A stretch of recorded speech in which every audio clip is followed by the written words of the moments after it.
जोतावाली माता तेरी सनाई जय। सुंदर सी गुफा में ज्योत जगमगा रही है, सदियों से जहाँ सारी दुनिया से अपना झुका रही है। और साचे दरबार की जय। और जगदिया जोता वाली माता तेरी सनाई जय। ये सूरज से नजारे हमें कहीं न देखे होंगे, पल में बदलती देगी किस्मत की रेखा। खोल भंडारे माँ बैठी, खोल भंडारे माँ बैठी, खुशियाँ लुटा रही है। सुंदर सी गुफा में ज्योत जगमगा रही है। बोल साचे दरबार की जय हो। बोल जगदिया जोता जोतावाली माता तेरी सनाई जय। नारायण हरि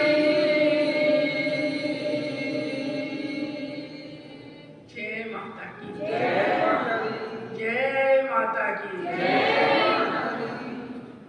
देखिए भगत जनों माँ के प्रेमियों, महाराज जी ने कितना अच्छा प्रसंग कहा कि कंजूसी हमारे साथ नहीं चलती।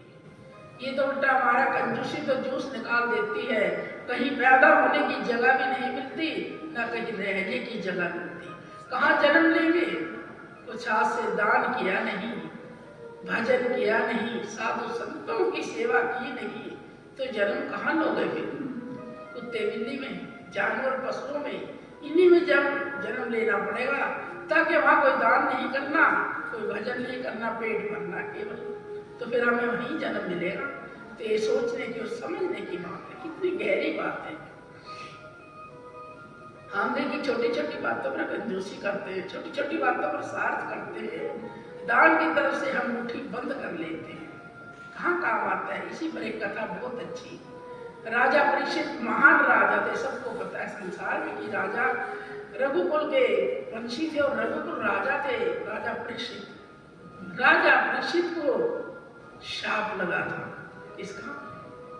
महाराज संत श्रृंगी मुनि का, उनके पुत्र का शाप लगा था कि उन्होंने, वो इतने महान तपस्वी थे जिनके गले में मरा हुआ सर्प डाल दिया, लेकिन उनको पता ही नहीं चला। उनके पुत्र ने देखा तो राजा परीक्षित को शाप दे दिया कि यही सर्प आज से 7 दिन तेरी मृत्यु बन के आएगा। लेकिन राजा को पता चल गया, सबको ने बता दिया, सब मंत्रीगण सब क्षमा याचना में की, लेकिन नहीं, शाप जो हो गया हो गया। मैन से तलवार एक बार निकल गई, फिर तो कुछ लेकर ही वो अंदर जाती है, लेकिन नहीं माने। तो राजा कितने समझदार थे, अपना 7 दिन में ही इतना बड़ा उद्धार किया। ये सारा संसार जानता है कि ये देवी भागवत की कथाएं सबसे पहले संसार में किसने कराई थी? राजा परीक्षित ने। और वेद व्यास जी भी तो उनके कुल के बड़े थे, उन्होंने वेद व्यास जी ने ये रचना रची कि हाँ हे प्रभु, आप जल्दी से आइए धरती पर, और मैंने तो बहुत जरूरी आपसे काम है। क्या काम है? वेद व्यास जी जल्दी आते हैं और कहते हैं, देखिए मुझे ऐसे शाप लगा है, अब इसका कोई उपाय आप ही जानोगे। कहने लगे ठीक है, क्या करना चाहते हो? कि मैं जितना हो सके दान, जितना हो सके भजन, और चाहे आप हजारों की संख्या में पंडित बिठाओ, ऋषियों ने बिठाओ, लेकिन ये कल्याण होना, मृत्यु मेरी निश्चित है, मुझे पता है, पर मेरी मृत्यु में कुछ तो चांद लग जाने चाहिए कि राजा परीक्षित आए स्वर्गलोक में, वो भी होना चाहिए। ये बहुत अच्छी बात सोची। वेद व्यास जी ने कहा, बेटा आपने बहुत बहुत अच्छी बात, बहुत अच्छे विचार किए हैं।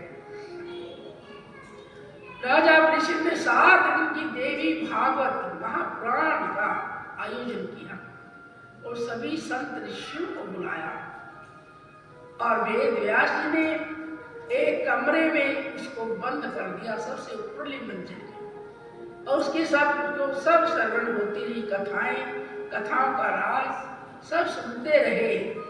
लेकिन देखिए वक्त बलवान है ना, फिर भी उसका वक्त नहीं टला। हम कहते हैं ऐसे क्यों हो गया, क्यों हो गया, होगा, होनी तो पाएगी, वो होकर जाएगी। वो तो देवताओं में भी लगी है, भगत तो देवताओं पर भी आया है। राजा परीक्षित ने 7 दिन में इतना दान किया, साधु संतों के रोज भंडारे किए और 24 घंटे 7 दिन तक कभी उनकी कथा पूर्ण नहीं हो पाई। चलाते चलते चलते खंड कथा चलती रही दिन रात, एक शब्द बंद नहीं होने दिया। इतना कुछ करके सर्व देवता सोचने पर मजबूर हो गए कि इधर से शाप नहीं पूरा होगा तो दुनिया में शाप की व्यथा खत्म हो जाएगी। अगर राजा के पास में जाऊं, उनकी सेवा को देखकर मेरा कलेजा हिल गया। उधर से देखिए तक्षक उधर से आ रहे थे, अक्षत ब्राह्मण भी उधर से आ रहा था। उसको ये पता था कि कैसा ही जहरीला सांप काटता है, वो मेरे आगे कुछ नहीं कर सकता। उन्होंने सर्व देवता ने भी ब्राह्मण का रूप बनाया और ब्राह्मण से पूछने लगे, तुम कहाँ जा रहे हो भाई? कि आज 7वां दिन है राजा परीक्षित के दरबार में, और आज इतना धन धर्म सब उठाया जा रहा है, जितना उससे हो रहा है, मैं भी कुछ धन पाने के लिए जा रहा हूँ। तो और मैंने सुना है कि वहां तक्षक नाग आएगा, मैं उसको भी देखूंगा, तो मेरे होते कैसे काटेगा? कहने लगा कि मैं तेरे को इतना धन दे दूं, तुझे वहां जाने की जरूरत नहीं पड़ती, जाने की जरूरत नहीं पड़ेगी, इतना धन दे दूंगा, लेकिन फिर जो सर्प काटेगा उसके विषय में मुझे बताइए कि आप क्या कर सकते हो? देखिए लालच बुरी बला है, इसमें 2 पहलू हैं। जो लालच नहीं करता तो राजा परीक्षित की जिंदगी बच जाती, शाप भी पूरा हो जाता और जिंदगी भी पूरी हो जाती। कोई विद्वान ब्राह्मण नहीं था, केवल लालची ब्राह्मण था, जिसके कारण इतना बड़ा राज में धक्का लगा। और देखिए वो एक धर्मात्मा के समान राजा परीक्षित थे, जिन्होंने इतना धन लुटाया और 24 घंटे एकदम हर सांस में उन्हें देवी भागवत का स्मरण किया, सुना, ना सोए, क्योंकि उनको ये चिंता नहीं रही कि मेरी मृत्यु है, लेकिन मेरी मृत्यु स्वाभिमान से होनी चाहिए। अब किसी राजा की मृत्यु हुई थी और किसी आने वाले समय में सारी धरती पर इसका नाम होना चाहिए। क्या हुआ प्रेमी जनों, माँ के भक्तों? कभी कहते हैं ना, देवी भागवत का उच्चारण सबसे बड़ा माना गया संसार में, माता ही सर्वश्रेष्ठ है। छोटी छोटी माता भी बेचारी घर में अपने पुत्र को कोई ऐसी नहीं होगी जो गलत शिक्षा देती होगी, कभी भी मैं ये नहीं सोच पाऊंगी कि वो गलत शिक्षा देती होगी।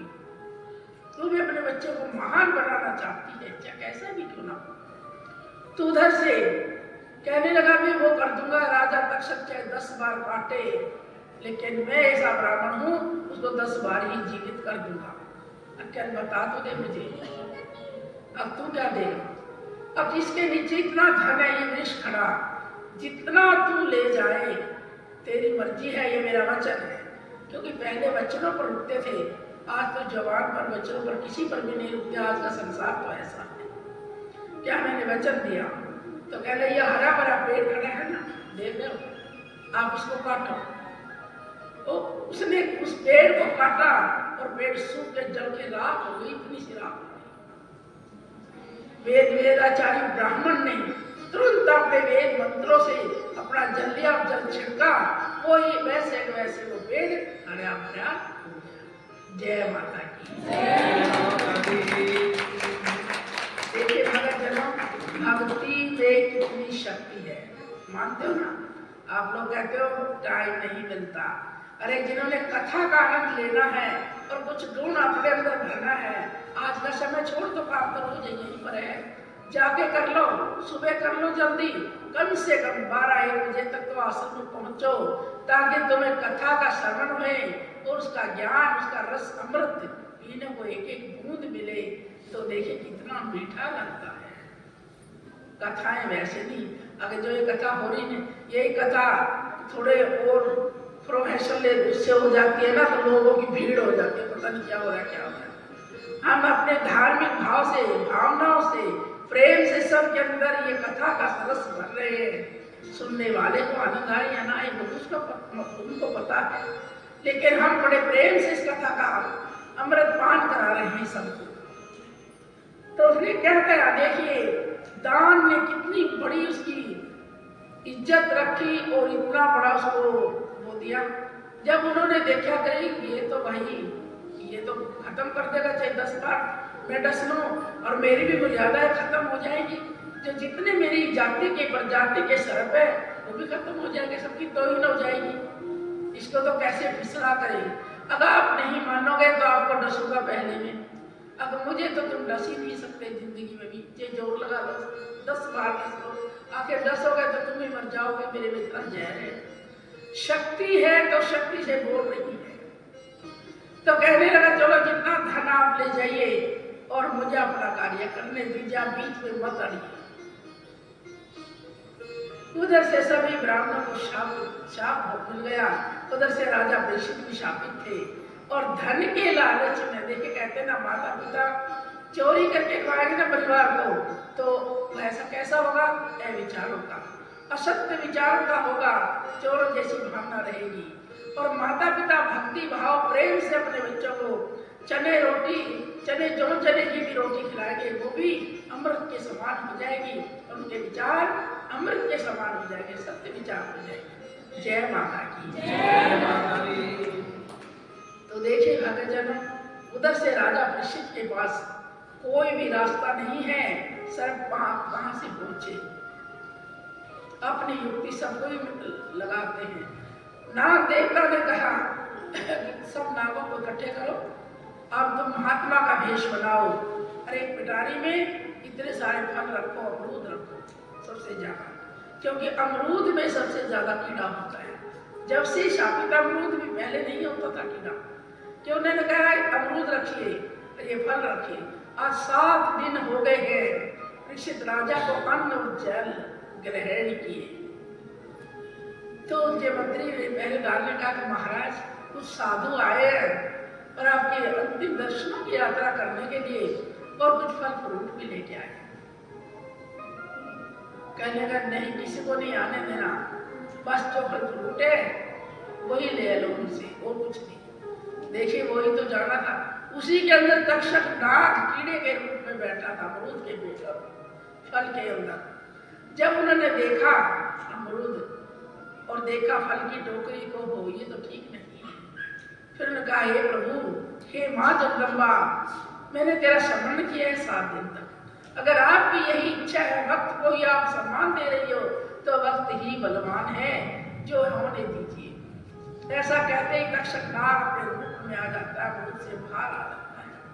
कहने लगा देवता आप आए, आपका सम्मान है, पहले फ्रूट आप ही तो लाए हो, इनका श्रवण कीजिए, और ये दूध रखा, ये फूल रखे, पहले इनको ग्रहण कीजिए और फिर मेरे को ग्रहण कीजिए। कहने लगा हे राजन, आप भगवान के समान धर्मात्मा हो, देखिए मेरी मजबूरी है, मैं क्या करूं, शाप को भी रिश्तों पे मिथ्या नहीं कर सकता, और आपको भी खाने का मेरा मन नहीं करता है। आपने मेरी इतनी सेवा करी है। देखिए भक्तजनों कहते ना सेवा हमसे नहीं होती भाई, क्योंकि हाथों में दर्द है, पैरों में दर्द है, कहीं भी दर्द नहीं है। कहाँ दर्द है? केवल दिल में। जय माता की दिल में दर्द है, दिल सेवा करना नहीं चाहता, बस टाइम भी है, सब कुछ है। अब तुमने शादी में जाना हो, कोई बात नहीं, अगले बार सुन लगा शादी जरूरी निभानी जाना है। अगर ऐसा ही विचार हो जाए, तो पहले हमने अपना ये अपने आश्रम के नियम जो महागुरु भगवान के नियम है उनको पूरा करना है। शादी तो हम शाम को भी चले जाएंगे, कोई दिक्कत नहीं, सबसे पहले बैठकर बच्चों की तरह थोड़ी ना करना है। लेकिन भाव के ऊपर, दिल के ऊपर बात है। हम कहाँ मार खाते, यही तो खाते हैं। कथा सुनने वाले का जो इंटरेस्ट है, प्रेम है, उसकी प्यास है ना, वो अपने आप ही बुझाता है। देखिए सेवा कितनी बड़ी चीज है, इसमें कितने पहलू आए, सेवा, भक्ति और दान और मर्यादा, चारों का सम्मेलन, चारों का मिलन हो गया कि उसकी तो मर्यादा घट जाएगी। अगर शाप को मिथ्या कर दिया था। शरणदेव तब सेवक को देखकर अचंभित रह गए कि मैं भगवान के समान इस राजा को कैसे डसूं और ये प्रजा इसके बिना बड़ी दुखी हो जाएगी, क्या करूं मैं। इधर से इतना दान धर्म सब कुछ दिया, भगवान शिव भी इसमें शर्मिंदा हो गए कि इसको मैं कैसे बचा पाऊं। यह सब जाति भी मेरी है। देखिए सबका। माँ ने कहा क्या करूं पुत्र, मैं मजबूर हूं, तूने मेरे को श्रवण किया है, 8 दिन 7 दिन स्मरण रखा अपने कानों से जुबा से, लेकिन मैं भी मजबूर हो गई।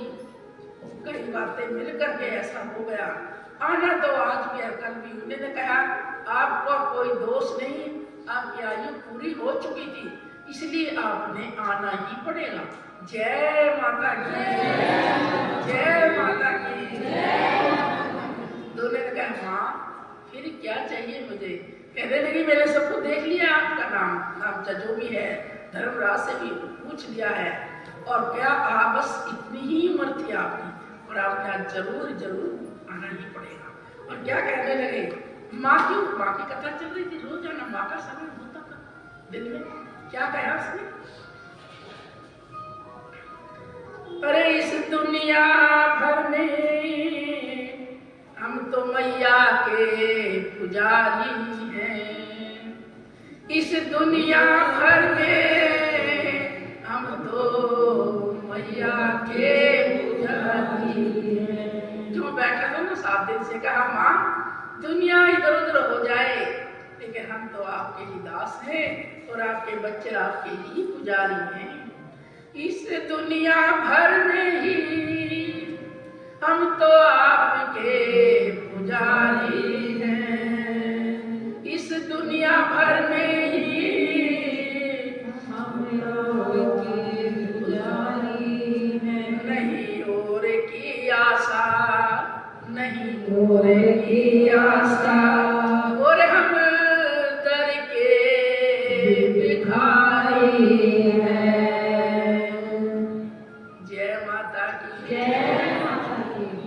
माता तेरे भिखारी हैं, और जो तुम चाहोगी वही होगा, और हमें इस दुनिया में तुमसे अलावा कोई और अच्छा नहीं लगता है। देखिए जैसे तुम लोग कहते हो ना, हमें अपने गुरु से बढ़कर कोई नहीं लगता जिसका सच्चा प्रेम। कोई कितना भी कुछ कह दे, हम तो वहां भी अपने गुरु को ही देखते रहते हैं। बहुत वक्त कहते हैं ऐसे आकर, क्योंकि ये उनका प्रेम है, ये उनकी भावनाएं हैं। तो उन्होंने कहा हे माता हम तो आपके पुजारी और आपके भिखारी हैं, आप अपने गोद में ले जाना, बस मेरा एक यही मेरी अर्जी जो है यही स्वीकार कर लेना, और इससे आगे मुझे कुछ नहीं चाहिए। माँ की कृपा होती है। राजा परीक्षित का समय पूरा हो जाता है और कहा बेटे इतनी दिन की जिंदगी थी, से आगे कोई टाइम नहीं है तुम्हारा, और ये भी उज्जवल हो गया, तेरी मृत्यु है ना ये उज्जवल हो गई, संसार में गाई जाएगी, लोग हमेशा जब कथा करेंगे तेरा नाम हमेशा हमेशा आए। आप कहीं देख लो राजा परीक्षित का प्रसंग मद्भागवत में, देवी भागवत में हर जगह आता है। देखिए मेरे बच्चों आप कैसे अमर कर सकते हो। क्या आपने अशुद्ध विचारों से, अपने क्रूर विचारों से अमर हो जाओगे? नहीं। या तो दान में आ जाओ, या भक्ति में आ जाओ, या सेवा में आ जाओ, कहीं तो खड़े हो जाओ जहां से तुम्हें यह अमृत का प्याला मिल जाए। तो इसीलिए भक्तजनों, मां के प्रेमियों, ये संदेश तो दुनिया के घर घर में पहुंच चुका है, और मेरे बेटा मेरी गोद में तेरे लिए जगह है। माँ जगदम्बा ने जैसे उनके प्राण यमराज ने लिए, पर अपनी गोद में उनके शरीर को ले लिया, धारण कर लिया। जय माता की, जय माता की। देखिए ऐसी मृत्यु पाना सौखा काम नहीं है मेरे बच्चों, सौखा काम नहीं। कहना तो बहुत सौखा है, लेकिन उसको करना बहुत ही बहुत औखा है। इसलिए गुरु शरण में रहो। देखो संतों की शरण में, इतने बड़े महान तपस्वी की शरण में, उन्होंने यही सोचा कि मरना तो वैसे भी है, क्यों ना भक्ति में मरूं, लिप्त हो जाऊं, भूल गया था। 7 दिन में ही उम्र भर की जीवन की कमाई पूरी कर दी, तो तुम क्या ले जाओगे? बताओ क्या ले जाना है? देर होती है, हमें इतना समय नहीं है कीर्तन में आने का है, और भी घर के काम होते हैं, हम सुनते हैं सब माता बहनों से ये बात, तो क्या वो काम आज ही पूरे होंगे सारे? जब मृत्यु आएगी फिर किसको बुलाओगे? कोई भी पास नहीं खड़ा होगा। जब बुढ़ापा थर-थर कांपेगा, घर वाले भी बाहर निकाल देंगे, फिर किसकी मदद लोगे? गुरु के पास तो समय मिला ही नहीं है। देवता तक तो जब भी पहुंचोगे, जब अपने वकील को मना लोगे, तभी तो तुम मुकदमा रिहा करोगे अपना। वकील तो तुमने किया ही नहीं, मुकदमा कैसे दूर हो जाएगा? कैसे फैसला हो जाएगा? नहीं होगा ना। सोच लो, फैसला तुम्हारे हाथ में है। कि राजा ऋषि कथा को याद रखना और अपने घर में सब बच्चों को सुनाओ। कई दिन तक सुनाओ, जितना सुनाओगे उतना ही घर में भी कल्याण होगा। जय माता की, जय माता की। अच्छा सही बताया, हाथ उठा, किसी को याद किए? नहीं, एक को याद। फिर घर पे क्या सुनाओगे जाके? कुछ नहीं। यहाँ सुन तो रहे कथा, ध्यान कहीं और है। बैठे यहाँ हो और ध्यान कहीं और है, फिर ऐसा क्यों? फिर आज की जो घड़ी यहाँ लगाई, इसको तो कीमती समझ लो, इसको तो व्यर्थ ना जाने दो ना। इसमें तो अपने पल्ले कुछ ना कुछ डाल लो। इसको याद करना, स्मरण करना जरूर आएगी याद। और घर पे सामने जाके बच्चों के परिवार बैठ के इसकी चर्चा करना। देखा आपने कितना इससे अनुभव होगा, कितना फायदा मिलेगा और ज्ञान की ज्योति अंदर जगेगी। जय माता की, जय माता की।